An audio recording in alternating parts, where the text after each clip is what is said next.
What a week. 1, 2, 3. How's it going, everyone? It's James here, and my, I have had a long ass week. Oh, baby. Today's Friday. I was working Monday to Thursday. I was working 12-hour shifts every day, and then I'm working tomorrow, normal day, and a Sunday, normal day. So in total, I will have done 66 hours this week from Monday to Sunday. But I am feeling it. Having said that, some exciting stuff has happened during this week. So, I mean, I was pretty tired yesterday. I was on the end of the 48 hours of the Monday through Thursday, and I was like, man, I can't wait to go home. It was already, I think I was like 12 o'clock, and I was already thinking, I hope 8 o'clock comes faster, as if that's going to make any difference. Because the evening wasn't so busy, I actually got invited by the registrar to go downstairs, and I performed my first ever neurosurgery. So this guy, he had a bleed in the brain, and it was a pretty simple operation, obviously, because I'm not trained as a surgeon or anything, but it was a super cool experience to get scrubbed up, get in theaters, and take part in the first surgery I've ever done. Surgery is really simple to explain, but it's harder to execute. So this guy had a bleed in his brain, and the procedure is pretty simple. We drill a hole in his head, clean his brain out, wash all the blood away. The drill is like a mean looking piece of equipment, right? I think the best way to describe it is like, it looks like a really big sonic screwdriver. I mean, does that sound strange? It's like sort of all metally with like little brass bits on it, and then there's like a foot pedal you press down, and that's what triggers the drill bit to spin.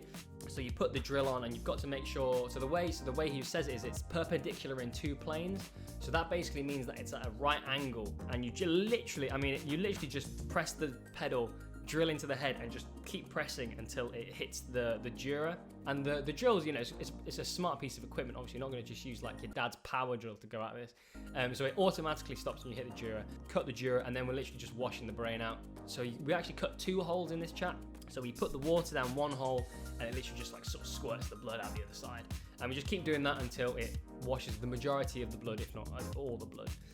When you're in theatre, it's really easy to be disjointed from the patient, and I think it's important to do that. So when you prep the patient and stuff, they'll obviously be under, and then you cover them with a big sheet, and I think it works in twofold. So one, it stops infection or getting contaminated everywhere else, because you're not going to wash the whole body for every surgery, because it's such a waste of time and waste of resources. Because we're only operating in like this big of an area, like maybe a tiny square on the back of the head, so there's no need to clean everything. So you cover everything else, you clean this area, crack on with the procedure, you sort everything out, but it also means that you can't see the patient, so you can't see their face or whatever, you just see your operation job. So you've got this thing that you need to do, and you have your way of doing it. And I think that does definitely make it easier, at least from my point of view, because if you're thinking too much about, oh, this is a patient, oh, they've got a family and all this stuff, like that's important from a doctor's perspective, but when you're on the table, you don't want any distractions. You just want to perform this job to the best of your ability without having to think about emotions or think about what could go wrong. You literally just do it. If something comes up, you deal with it, and that's pretty much the job. And surgeons often get a reputation sort of for being a bit more cold, a bit callous, and sometimes they're having a bit of a god complex, they think they're God's gift to earth and that they're the best thing since sliced bread. It's annoying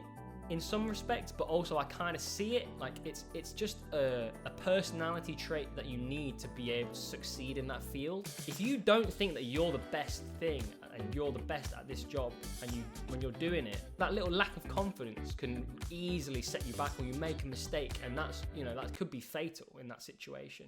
Although having said that, the neurosurgery registrars and stuff I'm working with have been excellent. They've been fantastic, and they've been really open with trying to help us on the wards and getting us down to theatre and stuff. Because I mean, this is my 2nd month of working, and the operation is called the burr hole, so I've already done a burr hole at this point. But yeah, I am proper tired now.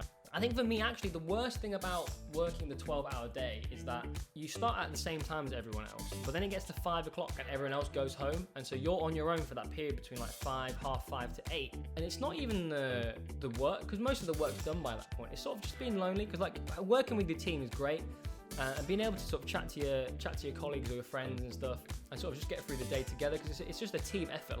It's morale building sort of thing, and then it's just keeping relationships and morale high. But then when you're on your own for that 5 to 8, it's just really boring. But yeah, so I mean, I've had a long week, but I think I've been well rewarded with it at the end. Like, it's been a really cool experience. I mean, I can literally say now when people say stuff to me, like they'll say like, oh man, I've done this really good project. Well, it's not brain surgery, is it? Anyway, guys, I am planning to try and do some FIFA 20 content soon. Like, I was praying that when the FIFA 20 demo came out, there'd be the FIFA draft on there, and I could do some of that, because I love the draft more than playing FIFA, probably. But alas, there's only UCL Kickoff and Volta, which both stink. Hopefully next week I'll be going down to Andy's to film some stuff, maybe film some climbing as well if you guys are interested in seeing that. Obviously, I know you guys are waiting for that Squad Builder Showdown when the FIFA 20 drops. We'll get that out to you as soon as possible. I hope you guys have a lovely weekend. I'm going to try and get some more sleep before I start working again, and I'll see you guys later. Peace.